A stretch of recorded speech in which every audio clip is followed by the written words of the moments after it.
Episode 1 की शुरुआत विराट नाम के एक्टर से होती है, जिसकी कुछ फिल्में रिलीज हो चुकी हैं और जो एक लग्जरी लाइफ जीता है। एक रात विराट फोन पर बात करता हुआ अपने कमरे में से आता है। बातचीत से साफ पता चलता है कि उसने एक एक्ट्रेस से रात साथ बिताने को कहा था, लेकिन मना होने पर वह झुंझला जाता है। इसके बाद वह एक डीलर को कॉल करके 2 रशियन लड़कियां बुलाता है। कमरे में पहुंचकर विराट ड्रग्स लेने लगता है, जिससे उसकी बिगड़ती लाइफस्टाइल सामने आती है।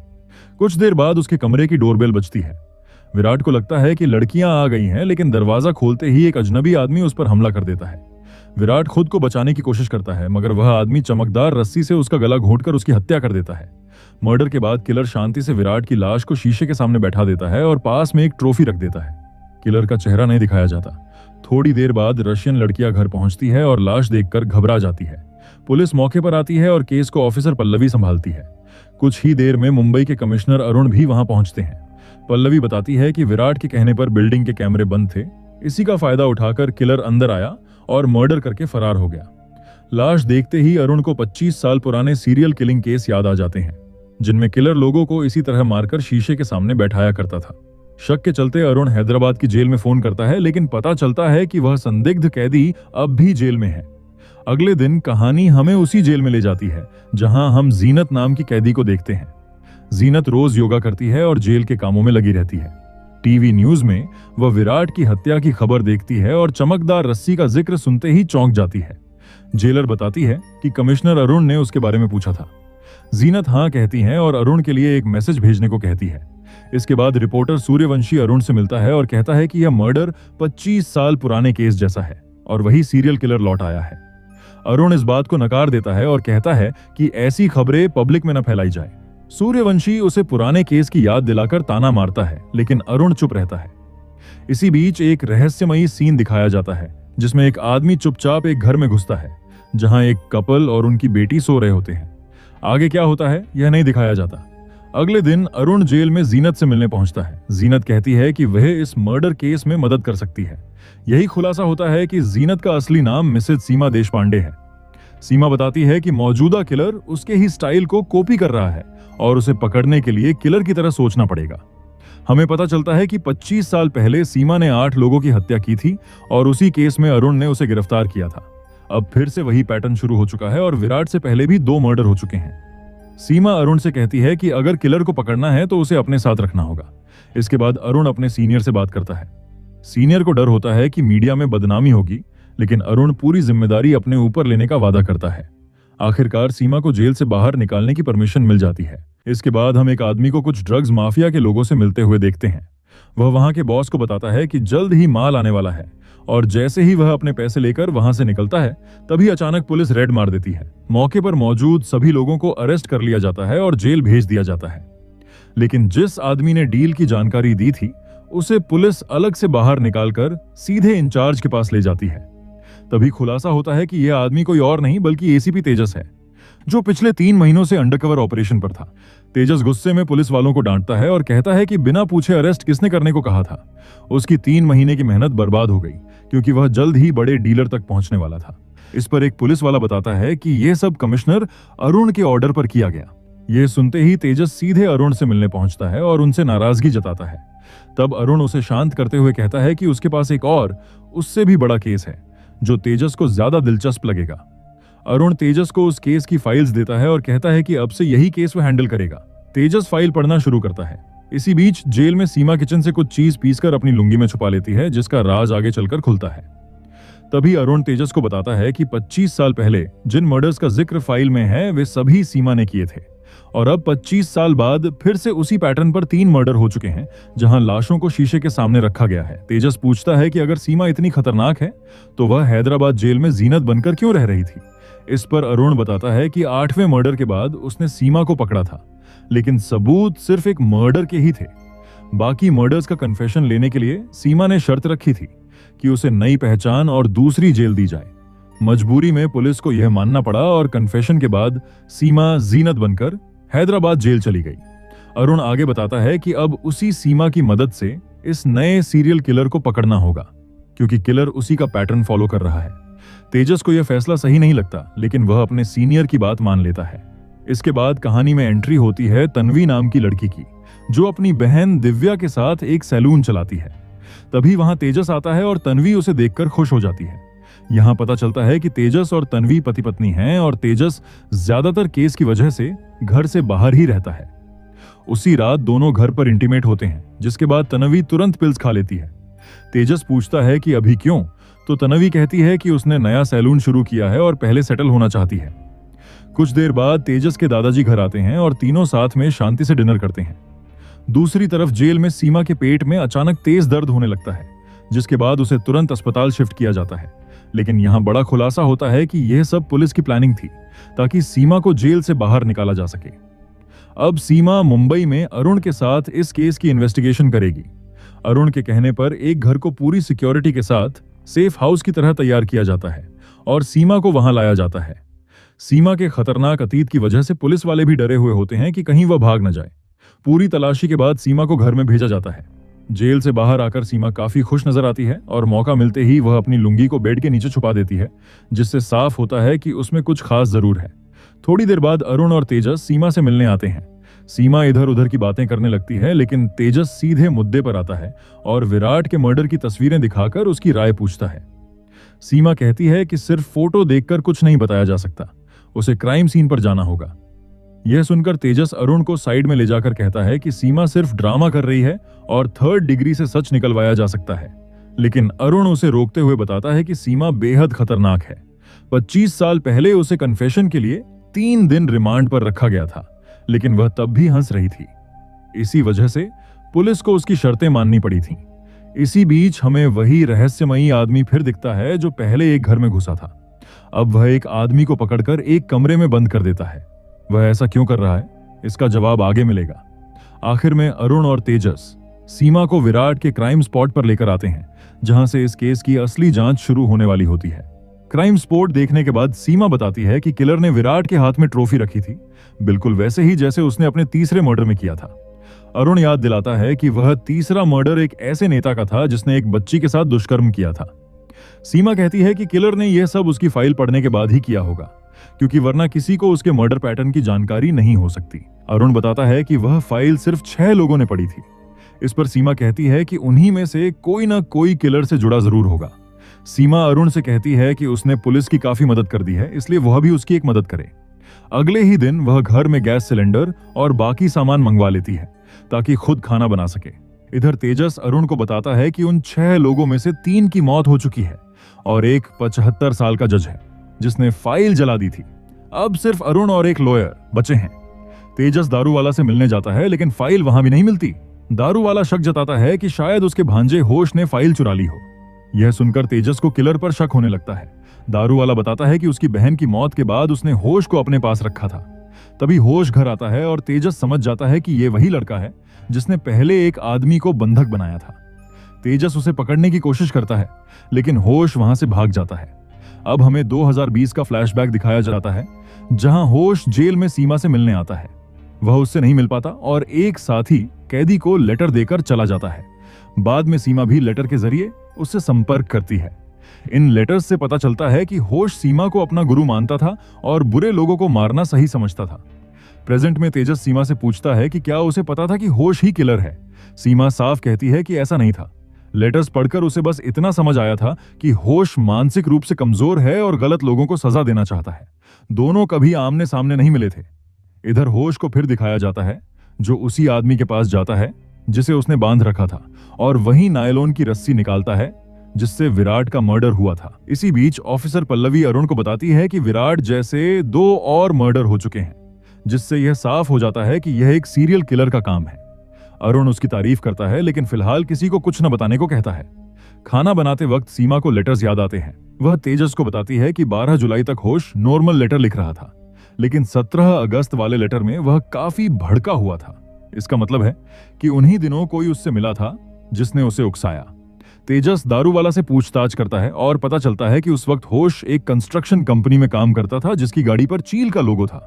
तेजस वहां पहुंचकर एक इंजीनियर से मिलता है, जो बताता है कि होश अजीब और साइको किस्म का लड़का था।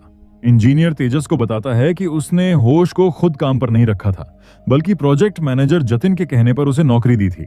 जब तेजस जतिन के बारे में पूछता है तो पता चलता है कि वह 2 दिन पहले अपनी फैमिली के साथ लोनावला गया था और अभी तक लौटा नहीं है। उसका वहीं एक बंगला है। तेजस तुरंत उस बंगले का एड्रेस ले लेता है। इसके बाद सीन कट होता है, जहां होश खाने का सामान लेकर आता है। वहां एक माँ और उसकी बेटी बंधी हुई होती है और डर के मारे कांप रही होती है। होश उन्हें खाना खाने को कहता है। तभी खुलासा होता है कि यह जतिन की ही फैमिली है और जतिन को होश कहीं और बांधकर रख चुका है। इसी बीच पुलिस बंगले को चारों तरफ से घेर लेती है और तेजस अंदर घुसकर होश को अरेस्ट कर लेता है। इस तरह माँ बेटी की जान बच जाती है। पुलिस स्टेशन में तेजस होश से आराम से बात करता है और उसे जूस भी देता है। फिर वह होश को तीनों मर्डर की फोटो दिखाकर कन्फेस करने को कहता है। होश मान जाता है, लेकिन एक शर्त रखता है कि उसे सीमा से मिलना है, जिसे हैदराबाद जेल में जीनत के नाम से रखा गया है। तेजस ये बात सीमा तक पहुंचाता है और सीमा मिलने के लिए तैयार हो जाती है। इसके बाद होश और सीमा की मुलाकात करवाई जाती है, जिसे अरुण और तेजस कैमरे और माइक के जरिए देख और सुन रहे होते हैं। सीमा होश से शांति से बात करती है और पूछती है कि खून करके कैसा लगा। होश कहता है कि उसे लोगों की चीखें सुनकर मजा आया। धीरे धीरे सीमा उसे अपनी बातों में फंसाने लगती है। तभी होश कह देता है कि उसका एक सीक्रेट वह हमेशा सेफ रखेगा। यह सुनते ही सीमा के एक्सप्रेशन बदल जाते हैं, जिसे अरुण और तेजस भी नोटिस कर लेते हैं। सीमा होश को उकसाते हुए कहती है कि सच बताओ, तुमने मर्डर नहीं किया है ना। पहले होश मना करता है, फिर रोने लगता है। इसी दौरान सीमा उससे जतिन के बारे में पूछ लेती है। यह जानकारी मिलते ही तेजस अपनी टीम को भेजता है और जतिन को जिंदा बचा लिया जाता है। इसके बाद सीमा होश को अपने पास खींचकर उसके कान में कुछ कहती है और माइक को भी ढक लेती है, ताकि अरुण और तेजस कुछ न सुन पाएं। होश जोर जोर से रोने लगता है। तेजस तुरंत अंदर आता है और सीमा से पूछता है कि उसने होश से क्या कहा, लेकिन सीमा कुछ नहीं बताती। होश को अस्पताल भेज दिया जाता है। सीमा अरुण से कहती है कि होश ने कोई मर्डर नहीं किया है, वह सिर्फ बातें बना रहा था और असली किलर अभी भी बाहर है। यह सुनकर अरुण परेशान हो जाता है। इधर एक आदमी बार में लड़कियों के साथ अय्याशी करता दिखता है और नशे में घर लौटता है, जहां कोई उसका पीछा कर रहा होता है। अगले दिन तेजस सीमा से मिलने आता है और जतिन की जान बचाने के लिए धन्यवाद कहता है। सीमा उसे अपने हाथ का बना खाना खाने को कहती है। बातचीत में तेजस बताता है कि उसके माता पिता नहीं है और वह अपनी पत्नी और दादाजी के साथ रहता है। सीमा कहती है कि उसने हमेशा गलत काम करने वालों को ही मारा है, जिसकी पुष्टि अरुण से भी की जा सकती है। तेजस बाद में अपने ऑफिसर से कहता है कि सीमा ने होश के कान में जो कहा था उसकी वॉइस रिकवर करनी है, लेकिन इसमें समय लगेगा। फिर तेजस घर जाता है, जहां सब मिलकर नाना जी का जन्मदिन मनाते हैं। वहीं दूसरी तरफ सीमा एक पुलिस वाले से आराम से बातचीत करती नजर आती है। इसी बीच वही अय्याश आदमी अपने घर पहुंचता है और कोई उसे उसी नायलॉन की रस्सी से गला घोंटकर मार देता है। यानी साफ है कि किलर होश नहीं बल्कि कोई और ही है। इसके बाद पास्ट का सीन दिखाया जाता है, जहां छोटी सी सीमा कथक की प्रैक्टिस कर रही होती है। तभी वहां एक आदमी आता है, जिसे देखकर वह बुरी तरह डर जाती है। अचानक उसकी नींद खुलती है और पता चलता है कि यह एक भयानक सपना था।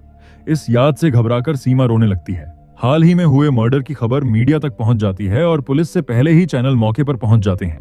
तेजस और अरुण वहां आकर उस आदमी की लाश देखते हैं, जिसे किलर ने पिछली रात मारा था।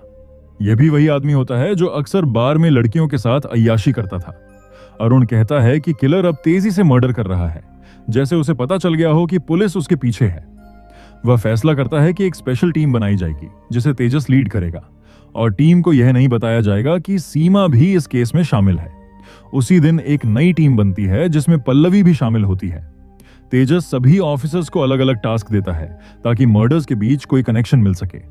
मीडिया में अरुण ऐलान करता है कि शहर में एक सीरियल किलर एक्टिव है और इस केस को तेजस हैंडल कर रहा है। यह सुनकर तन्वी घबरा जाती है। इसी दौरान एक आदमी को टैटू बनवाते दिखाया जाता है। वह टीवी पर तेजस को देखकर हल्की सी मुस्कान देता है। तभी तेजस को बताया जाता है कि सीमा की आवाज डिकोड हो चुकी है। रिकॉर्डिंग में सीमा होश से कहती है कि उसका जीने का कोई मतलब नहीं है। यही सुनकर होश टूट जाता है और खिड़की का शीशा तोड़कर नस काट लेता है। उसकी मौत हो जाती है। तेजस सीमा से पूछता है और वह मान लेती है कि उसकी बातों की वजह से होश ने आत्महत्या की। इसके बाद तेजस उसे हालिया मर्डर की फोटो दिखाता है। सीमा बताती है कि मरने वाला आदमी भारी था, इसलिए किलर के पास कोई खास टेक्निक रही होगी। वह यह भी अंदाजा लगाती है कि किलर अपने शिकार को पहले से जानता था। वह तेजस को डेमो देकर यह बात समझा देती है। तेजस टीम को बताता है कि किलर अपने सभी विक्टिम्स को जानता था। तभी दारू वाला कॉल करके बताता है कि सरकार ने कुछ साल पहले सभी केस फाइल्स डिजिटाइज कर दी थी, जिनमें सीमा की फाइल भी थी। हो सकता है किलर ने वहीं से पैटर्न सीखा हो। तेजस ऑफिसर हानिया को उस कंपनी की जानकारी निकालने को कहता है। इसके बाद वही टैटू वाला लड़का फिर दिखता है। उसके घर में माँ बेटे की पेंटिंग लगी होती है। वह अपने बैग से सीमा की फोटो और नायलॉन की रस्सी निकालता है। इधर तेजस घर पहुंचता है, जहां तन्वी उससे नाराज होती है। वह उसे समझाता है। तेजस के नाना भी उसे खतरनाक केस लेने से मना करते हैं, लेकिन तेजस कहता है कि यही उसका काम है। दूसरी तरफ सीमा अपने कपड़ों से एक छुपी हुई पुड़िया निकालती है जिसमें एक एड्रेस लिखा होता है। अगले दिन तेजस के नाना यात्रा पर निकल जाते हैं और किलर उन पर नजर रखता है। रात करीब 3 बजे खुलासा होता है कि सीमा ने मोदक बनाकर सभी ऑफिसर्स को खिलाए थे। मोदकों में बेहोशी की दवा मिली होती है। सिर्फ ओमकार ने मोदक नहीं खाए, इसलिए बाकी सभी बेहोश हो जाते हैं और सीमा बीमार होने का नाटक करने लगती है। ओमकार जैसे ही सीमा के पास आता है, सीमा सही प्रेशर डालकर उसे बेहोश कर देती है और वहां से फरार हो जाती है। वह दिए गए एड्रेस पर पहुंचती है, लेकिन अंदर से कोई दरवाजा नहीं खुलता। मजबूर होकर वह पूरी रात वहीं बैठी रहती है। सुबह तेजस को पता चलता है कि सीमा भाग चुकी है। वह गुस्से में सबको डांटता है। अरुण कहता है कि सीमा बेहद चालाक है और अब सीसीटीवी फुटेज चेक करनी होगी। उधर तन्वी सैलून खोलती है जहां दिव्या अपनी खराब डेट की बातें कर रही होती है। तभी सीमा वहां आती है और हेयर कट कराने को कहती है। तन्वी हेयर कट करती रहती है और सीमा नॉर्मल बातचीत करती है। इसी दौरान अरुण तेजस से पूछता है कि क्या सीमा ने उससे कोई निजी सवाल किए थे। तेजस बताता है कि उसने उसकी फैमिली के बारे में पूछा था। अरुण तुरंत कहता है कि पहले अपनी फैमिली की सेफ्टी चेक करो। तेजस नाना को कॉल करता है, वे सुरक्षित होते हैं। फिर वह तन्वी को कॉल करता है, लेकिन वह फोन नहीं उठाती। तेजस घबरा जाता है और सैलून के कैमरे चेक करता है। स्क्रीन पर सीमा को देखकर वह तुरंत सैलून की तरफ दौड़ता है। इधर सीमा तन्वी से उसकी शादीशुदा जिंदगी पर बात करती रहती है। तभी तेजस वहां पहुंचता है और सीमा से कहता है कि मेरे साथ चलो। तन्वी हैरान रह जाती है। रास्ते में तेजस गुस्से में कहता है कि तुझे मर जाना चाहिए, तू एक सीरियल किलर है। तभी सीमा टूटकर सच बता देती है कि वही उसकी मां है और वह सिर्फ अपने बेटे और उसके परिवार को देखने आई थी। यह सुनते ही तेजस के पैरों तले जमीन खिसक जाती है। फ्लैशबैक में दिखता है कि पास्ट में सीमा अपना रेस्टोरेंट चलाती थी और छोटा तेजस उसके साथ रहता था। प्रेजेंट में लौटकर तेजस को बचपन की यादें सताने लगती हैं। वह सीमा को बेस पर लाता है और अरुण से पूछता है कि क्या उसे यह सच पहले से पता था। अरुण बताता है कि सीमा की शर्त थी कि तेजस को यह सच्चाई कभी नहीं बताई जाएगी और इसी वजह से उसी ने तेजस का नाम इस केस के लिए सुझाया था। तेजस साफ कह देता है कि अब वह यह केस हैंडल नहीं करेगा। अरुण उसकी बात मान लेता है। बाद में अरुण सीमा से पूछता है कि उसने ऐसा क्यों किया। सीमा कहती है कि वह अपनी ममता रोक नहीं पाई। अरुण गुस्से में कहता है कि उसने भरोसा तोड़ा है और अब उसे वापस हैदराबाद जेल भेजा जाएगा। इधर तेजस नाना से सवाल करता है कि उसे झूठ क्यों बोला गया। नाना बताते हैं कि उन्होंने उसे उसकी मां से नफरत करने से बचाने के लिए ऐसा किया, लेकिन तेजस टूट चुका होता है। इसी बीच न्यूज में बताया जाता है कि नए मर्डर 25 साल पुराने केस से जुड़े हैं।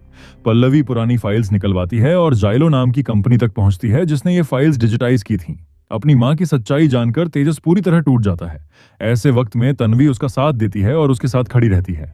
अगले दिन हानिया पल्लवी को एक पुराने केस के बारे में बताती है। 7 महीने पहले डायलॉग कंपनी में काम करने वाले सुनील का बिल्कुल उसी पैटर्न पर मर्डर हुआ था।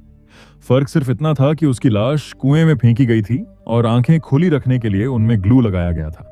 पल्लवी तुरंत तेजस को कॉल करती है, लेकिन तेजस फोन नहीं उठाता क्योंकि वह केस से हट चुका होता है। मजबूरन वह यह बात अरुण को बताती है, जिसे सुनकर अरुण चौंक जाता है। इधर सीमा को हैदराबाद ले जाया जा रहा होता है। रास्ते में अरुण उसे सुनील के मर्डर की फोटो दिखाता है। फोटो देखकर सीमा पक्के तौर पर कहती है कि यह भी उसी कॉपीकैट किलर का काम है। जब अरुण वजह पूछता है तो सीमा कहती है कि वह यह बात सिर्फ तेजस को बताएगी। अरुण तेजस को आखिरी बार मिलने के लिए बुलाता है। तेजस मिलने आता है। सीमा उसे बेटा कहती है, लेकिन तेजस साफ कह देता है कि वह उसे मां नहीं मानता। तब सीमा अपने पहले मर्डर की सच्चाई बताती है। कहानी पास्ट में जाती है, जहां जोसेफ नाम का आदमी नशे में सीमा के साथ दुष्कर्म की कोशिश करता है। जान बचाने के लिए सीमा पास पड़ी नायलॉन की रस्सी से उसका गला घोंट देती है। बाद में उसके पिता लाश को कुएं में फेंककर बंद कर देते हैं। सीमा बताती है कि उस रात जोसेफ का बेटा एलेक्स भी वहां मौजूद था और उसने अपने पिता की मौत देख ली थी। उसी दिन से उसके मन में नफरत बैठ गई और वही अब सीमा के तरीके को कॉपी कर रहा है। सीमा यह भी बताती है कि बाद में उसने एलेक्स को अपने साथ रखा था, लेकिन जेल जाने के बाद वह कहां गया उसे नहीं पता। तेजस अपने नाना से सच पूछता है। नाना मान लेते हैं कि पहला मर्डर छुपाया गया था और लाश आज भी उसी कुएं में है। वे बताते हैं कि एलेक्स को अनाथ आश्रम में छोड़ दिया गया था। तेजस तुरंत वहां पहुंचता है। वार्डन बताता है कि एलेक्स शांत लेकिन गुस्सैल बच्चा था और हमेशा एक बैग साथ रखता था। 1 साल पहले उसका फोन आया था और नंबर अब भी सेव है। तेजस वह नंबर हानिया को ट्रेस करने देता है। उसी दौरान कुएं से एक कंकाल भी मिल जाता है, जिससे सीमा की कहानी सच साबित हो जाती है। ट्रेस किए गए एड्रेस पर तेजस पहुंचता है, जहां उसे एक बैग मिलता है। बैग में सीमा और एलेक्स की तस्वीरें और वही नायलॉन की रस्सी होती है। उधर एलेक्स तन्वी के घर पहुंच चुका होता है और खुद को तेजस का दोस्त बताता है। तन्वी उससे सामान्य बातचीत करती है और चुपके से उसकी फोटो ले लेती है। बाद में वही फोटो तेजस को भेजती है। फोटो देखते ही तेजस समझ जाता है कि यही असली सीरियल किलर है। वह पूरी टीम को अलर्ट करता है और पता चलता है कि एलेक्स एक बार में काम करता है। किलर अब सीधे तेजस के घर तक पहुंच चुका है। तेजस बार पहुंचकर एलेक्स को पकड़ लेता है। पूछताछ में एलेक्स भावुक होकर कहता है कि तेजस उसका भाई जैसा है और नाना भी अपने हैं। टीवी पर तेजस को देखकर और उसे सीमा को सैलून से ले जाते देख उसे पता चल गया कि आई जिंदा है, जबकि नाना ने उसे बताया था कि वह मर चुकी है। तेजस जब उसका बैग दिखाता है तो एलेक्स बताता है कि उसमें आई से जुड़ी सारी यादें हैं। अनाथ आश्रम जाते वक्त उसने नाना की अलमारी से ये चीजें चुरा ली थी, इसलिए वह बैग किसी को छूने नहीं देता। तभी पल्लवी बताती है कि हर मर्डर के वक्त एलेक्स बार में मौजूद था, यानी वह किलर नहीं हो सकता। तेजस उसे छोड़ देता है और एलेक्स उसे गले लगा लेता है। अगले दिन एलेक्स तेजस के घर खाने आता है, सबके साथ घुल मिल जाता है। दिव्या से भी अच्छी बातें करता है, जिससे तन्वी खुश हो जाती है। अकेले में तेजस बताता है कि उसे बचपन की यादें नहीं हैं। एलेक्स कहता है कि आई ने उसके पिता की मौत के बाद उसे बहुत प्यार दिया था और वह बस एक बार उसे देखना चाहता है। तेजस बताता है कि सीमा की हालत ठीक नहीं है और वह असाइलम में है, लेकिन मिलने की कोशिश करेगा। इसी बीच तेजस को एक पार्सल मिलता है। अंदर एक फोन होता है जिसमें अब तक के सभी मर्डर्स की तस्वीरें होती हैं। मैसेज में लिखा होता है कि वह सीमा से बात करना चाहता है और कल 12 बजे कॉल करेगा। तेजस समझ जाता है कि असली किलर सब जानता है। यहीं एपिसोड 4 खत्म होता है। एपिसोड 5 1999 से शुरू होता है। सुभाष नाम का बच्चा अपने माता पिता के साथ सीमा के रेस्टोरेंट आता है। सीमा देखती है कि उसका पिता उसे मार डांट कर खाना खिला रहा है। बाद में सुभाष अपने जख्म दिखाकर बताता है कि पिता उसे पीटता है। सीमा अंदर से टूट जाती है। उसी रात सीमा ब्लैक ड्रेस पहनकर सुभाष के घर जाती है और नायलॉन की रस्सी से उसके पिता का कत्ल कर देती है। लाश को शीशे के सामने बैठाकर आंखें खोल देती है। इससे साफ हो जाता है कि सीमा खुद भी एक खतरनाक साइको है। वर्तमान में तेजस और अरुण तय करते हैं कि सीमा को कुछ दिन और यहीं रखा जाएगा और टीम को उसकी सच्चाई बता दी जाएगी। पल्लवी हैरान रह जाती है। हानिया फोन की जांच करती है, लेकिन पता चलता है कि वह ब्लैक मार्केट का है। 12 बजे किलर का कॉल आता है। वह खुद को सीमा का शिष्य बताता है और कहता है कि वह भी बुरे लोगों को मारता है। सीमा पूछती है, अगला शिकार कौन होगा? किलर कहता है, आज ही ढूंढूंगा, और कॉल काट देता है। कॉल ट्रेस नहीं हो पाती क्योंकि वीपीएन यूज किया गया था। सीमा का अतीत अब इस खेल को और खतरनाक बना चुका है। सीमा अरुण से कहती है कि उसे शक है किलर कोई आदमी नहीं बल्कि एक औरत हो सकती है, जो अपनी निजी वजह से कत्ल कर रही है और खुद को समाज सुधारक मानती है। अरुण के जाते ही तेजस सीमा से सीधा सवाल करता है कि क्या उसने होश को जानबूझकर मरने दिया था ताकि यह सच बाहर ना आए कि वह उसकी मां है। सीमा मान लेती है और कहती है कि वह तेजस की बदनामी नहीं चाहती थी। तेजस एलेक्स की फोटो दिखाकर बताता है कि उस रात एलेक्स ने कुछ नहीं देखा था, वह बस उससे मिलना चाहता था। तेजस एलेक्स को कॉल कर कहता है कि वह उसे मां से मिलवाएगा। एलेक्स खुश हो जाता है और तेजस भी पहली बार अपनी मां के करीब आता है। ऑफिस में पल्लवी बताती है कि जाइलो कंपनी के रिकॉर्ड्स से कुछ खास नहीं मिला। उधर तेजस घर आकर तन्वी को बताता है कि आज एलेक्स मां से मिलने वाला है। इसी बीच एलेक्स तैयार हो रहा होता है, तभी कोई उसके पास आता है। एलेक्स उसे पहचानता है, लेकिन अगले ही पल वही इंसान उसे नायलॉन की रस्सी से मार देता है। यही असली किलर होता है।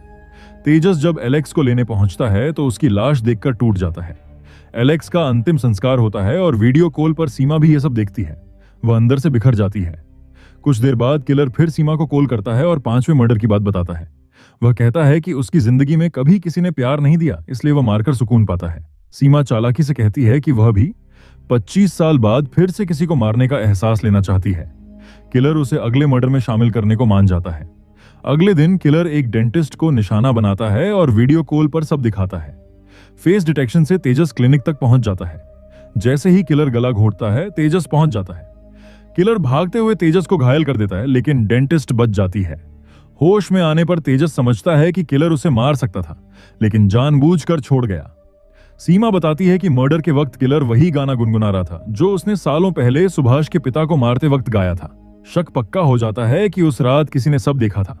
तेजस सुभाष की मां तक पहुंचता है, जो अब वृद्धाश्रम में रहती है और भूलने की बीमारी से जूझ रही है। वह तेजस को सुभाष समझकर कहती है कि वह गुड़िया से न खेले, मेकअप न करे, क्योंकि उसके पिता को यह सब पसंद नहीं था और इसी वजह से वह उसे मारते थे। सुभाष की मां की बात सुनकर तेजस वहां से निकल जाता है और उस डेंटिस्ट से मिलता है जिसे किलर ने मारने की कोशिश की थी। डेंटिस्ट बताता है कि किलर एक लड़की है, दोनों के बीच नजदीकियां बढ़ी, लेकिन तभी उसे पता चला कि वह लड़की पहले लड़का थी। उसका नाम शेफाली है। यह सुनते ही तेजस समझ जाता है कि असल में यह सब सुभाष ही कर रहा है। तेजस सीमा को बताता है कि सुभाष को बचपन से मेकअप का शौक था और इसी वजह से उसके पिता उसे मारते थे। बाद में वह पूरी तरह लड़की बन गया और प्यार की तलाश में भटकता रहा। सीमा कहती है कि उसकी बातों से साफ था कि उसे सिर्फ प्यार चाहिए था और जब वह नहीं मिला तो उसने मारना शुरू कर दिया। तभी किलर फिर सीमा को कॉल करता है। इस बार सीमा सीधे कहती है, सुभाष तुम कैसे हो? सुभाष चौंक जाता है और गुस्से में कहता है कि सीमा ने उसे धोखा दिया और पुलिस पीछे लगा दी। वह धमकी देता है कि अब वह तेजस की खुशियां छीन लेगा और कॉल काट देता है।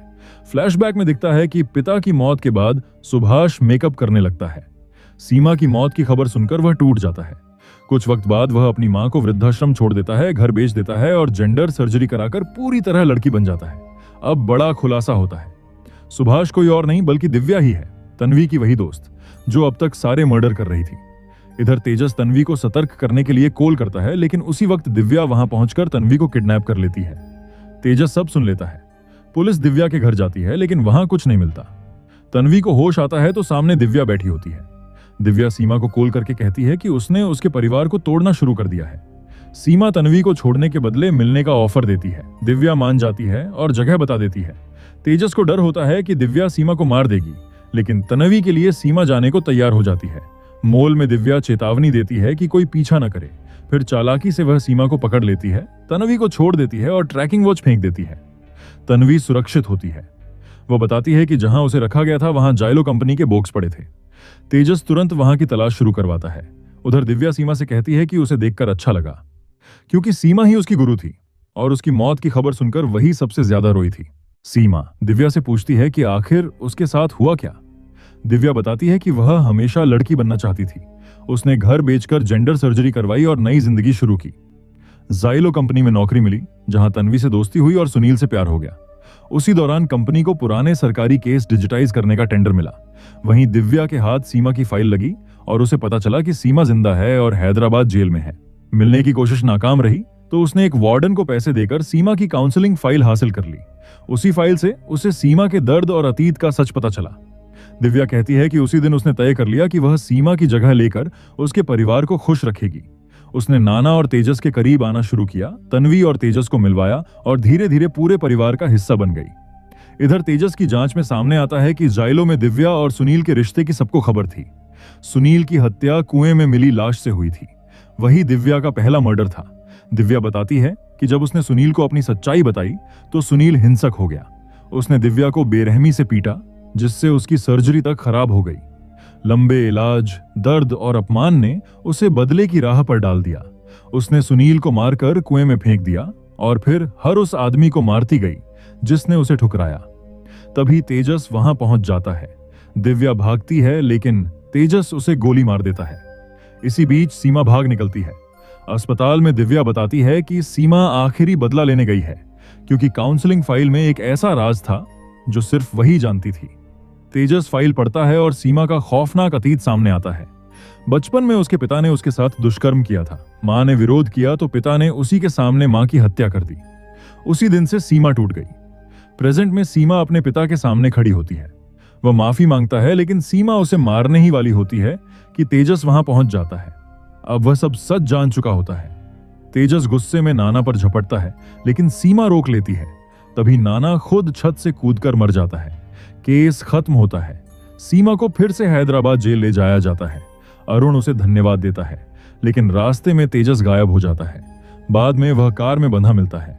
तेजस बताता है कि सीमा उसकी बंदूक लेकर भाग गई। आखिरी सीन में सीमा बस से कहीं दूर निकल जाती है। इसी के साथ यह वेब सीरीज यहीं पर खत्म होती है। अब सच बताइए दोस्तों, ये कहानी आपको कैसी लगी? नीचे कमेंट में अपनी फीलिंग्स जरूर लिखिए। आपका एक एक कमेंट हमें अगली कहानी और बेहतर बनाने की ताकत देता है। अगर वीडियो देखते वक्त कभी दिल भारी हुआ हो, कभी दिमाग अटक गया हो या कहानी ने आपको कहीं छू लिया हो, तो एक लाइक तो बनता है। और अगर ऐसी ही सच्ची, डार्क और दिल को हिला देने वाली कहानियां आपको पसंद है तो चैनल को सब्सक्राइब करके हमारे साथ जुड़ जाइए। दोस्तों, इस चैनल की प्लेलिस्ट में आपको ऐसी कई कहानियां मिलेंगी जो सिर्फ देखी नहीं जाती, महसूस की जाती हैं। जरूर चेक कीजिएगा। मैं मिलता हूं आपसे बहुत जल्द एक और नई कहानी के साथ। तब तक अपना ख्याल रखिए और दिल से धन्यवाद।